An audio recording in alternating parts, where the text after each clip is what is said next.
If the power cord needs replaced, use only an 18, 16, or 14 gauge 3-wire SJT extension cord.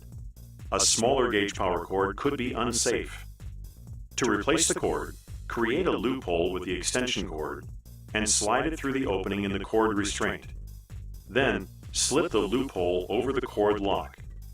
Tighten the cord around the cord lock by pulling on both ends. This will keep the extension cord and pigtail from coming apart when cleaning. If the power cord needs replaced,